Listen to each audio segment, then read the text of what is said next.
لیکن اللہ پاک نے کہا کہ جو مخلص میرے بندے ہوں گے تو ان پر تیرا کوئی جادو نہیں چلے گا، تیرا کوئی اثر نہیں ہوگا۔ اگر شیطانی وسوسے آتے ہیں کسی انسان کے دل میں اور وہ اس وقت اللہ کو یاد نہیں کر پاتے ہیں وہ بندے، تو پھر ان کی متقی ہونے والی حالت پہ کیا اثر پڑتا ہے؟ دیکھیے جو تقویٰ ہے نا، یہ ایسی صفت ہے جس پر ہم نے پہلے بھی بات کی ہے کہ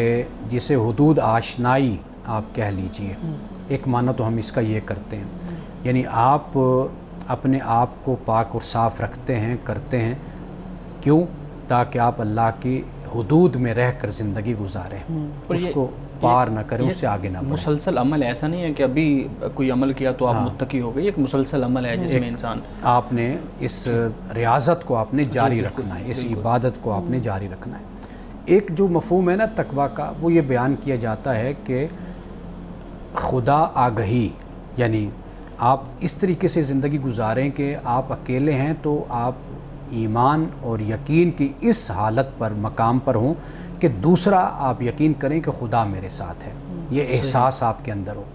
آپ دو ہیں تو تیسرا خدا ہے، تین ہیں تو چوتھا خدا ہے۔ یہ جو کیفیت ہے، یہ جو حالت ہے، اس کو میں کہتا ہوں کہ یہ خدا آگہی، کانشیسنس آف گاڈ، یہ جو چیز ہے، یہ اس کو بھی تقویٰ کہا جاتا ہے۔ یعنی قرآن مجید کی یہ بڑی مشہور اصطلاح ہے، اس کو مختلف معانی میں اس کو بیان کیا گیا ہے، اور یہ جو پہلے بھی ہم نے ایک دفعہ بات کی تھی کہ جو باطنی طور پر انسان کا اخلاق ہے، انسان کا جو لباس ہے، اپنے آپ کو صاف اور ستھرا رکھنا ہے، یہ تقویٰ ہے۔ یعنی آپ اپنی آنکھوں پر بھی پہرا رکھتے ہیں، اپنے کانوں پر پہرا رکھتے ہیں، اپنے وجود پر پہرا رکھتے ہیں، اپنی زبان پر پہرا رکھتے ہیں کہ کوئی بات ایسی میری زبان سے نہ نکلے کہ جو خدا کے حدود کے خلاف ہو جائے، احکام کے خلاف ہو جائے، میری نظریں نہ بھٹکیں، میرے کان نہ بھٹکیں، میری زبان نہ بھٹکے۔ یہ جو پہرا آپ اپنے اوپر دیتے ہیں، اس کو تقویٰ کہتے ہیں۔ مثال کے طور پر اب جیسے آپ نے تقویٰ کی بات کہی تو میں آپ کو ایک بڑی خوبصورت بات بزرگوں کے حوالے سے بتاتا ہوں کہ بزرگ یہ فرماتے ہیں کہ تقویٰ یہ ہے کہ جہاں خدا تجھے دیکھنا چاہے وہاں سے تو کبھی غائب نہ ہو، واہ، اور جہاں خدا تجھے نہ دیکھنا چاہے وہاں پر تو کبھی نظر نہ آئے، موجود نہ ہو۔ تو یہ بھی تقویٰ ہے۔ بس اس کے لیے یہ بھی تو پتہ ہونا چاہیے نا انسانوں کو کہ وہ خدا کہاں دیکھنا چاہتا ہے۔ یہ معلوم انسان کو ایک تو خدا کی طرف سے ہدایت تو ہے ہی، بہت کچھ ہے جو انسان کی عقل اور فطرت اس کی رہنمائی کرتی ہے، اس کو بتاتی ہے۔ یعنی بد اخلاقی ہے، ایسی مجلس، ایسی محفل جہاں پر اخلاق باختہ یا مخرب اخلاق ماحول ہے، وہاں پر واضح بات ہے کہ انسان اپنے آپ کو وہاں پر محفوظ کرتا ہے، بچاتا ہے۔ ایسے دوستوں کی دوستی سے اپنے آپ کو بچاتا ہے جہاں پر اس کو معلوم ہے کہ میں بھٹک جاؤں گا، گمراہی کا شکار ہو جاؤں گا۔ تو یہ ایک تو انسان کو اللہ نے خود اندر ایک سسٹم لگایا ہوا ہے، اس سے بھی معلوم ہوتا ہے۔ تو اللہ نے انسان کی جو رہنمائی ہے، ہدایت ہے، اس کے لیے کوئی کسر چھوڑی نہیں ہے، سارا کچھ اللہ نے انسان کو دے کر بھیجا ہے، مہیا کیا ہے، اس کے اندر بھی رکھ دیں یہ چیزیں، پھر اس کے لیے انبیاء بھیجے، پھر کتب آئی ہیں، سب کچھ اللہ تعالیٰ نے اس کا بالکل فراہم کر دیا۔ جی آگے مانے سب اگلی آیت پڑھیے گا۔ اچھا، اب اس کے بعد یہ فرمایا گیا، اب رسول اللہ صلی اللہ علیہ وسلم، یعنی جو لوگ آپ صلی اللہ علیہ وسلم سے تقاضا کرتے تھے،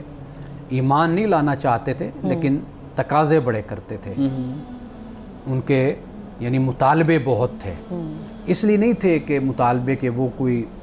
ہدایت حاصل کرنا چاہتے ہیں، مان لیں گے، ہدایت قبول کر لیں گے۔ وہ کچھ لوگ ہوتے ہیں نا جو مخالفت برائے مخالفت، چیلنج دیتے ہوں گے، یا بحث برائے بحث جو لوگ کرتے ہیں، ان کا کچھ لوگوں کا طریقہ ایسا ہوتا ہے، یعنی انہوں نے جیسے کہتے ہیں just for killing the time, آپ اسے کہہ لیجئے، یا ایک شغل لگانے کے لیے لوگوں کا طریقہ ہوتا ہے۔ وہ جوہلا ان کا طریقہ یہی تھا۔ جیسے مثال کے طور پر میں آیت پڑھنے سے پہلے ایک دو مقام آپ کے سامنے رکھ دیتا ہوں، آپ سورۃ بنی اسرائیل کو دیکھ لیجئے۔ اب رسول اللہ صلی اللہ علیہ وسلم سے وہ یہ تقاضا کرتے ہیں کہ بھئی آپ کا کوئی باغ ہونا چاہیے جس میں کھجور اور انگور کے درخت لگے ہوئے ہوں، بیلے ہوں، اور پھر اس میں سے اندر سے پانی گزر رہا ہو، اور اس طریقے سے ہو کہ آپ کا کوئی سونے کا، کوئی چاندی کا آپ کا کوئی محل ہو، کوئی آپ کا، وہ ہم دیکھیں۔ یا یہ ہے کہ آپ کو ہم آسمان کی طرف چڑھتے ہوئے دیکھیں، پھر بھی ہم ایمان نہیں لائیں گے اس وقت تک جب تک آپ ہم میں سے ہر ایک کو کتاب نہ دے دیں، ہاں پھر بھی نہیں ایمان لائیں گے جب تک فرشتہ نہ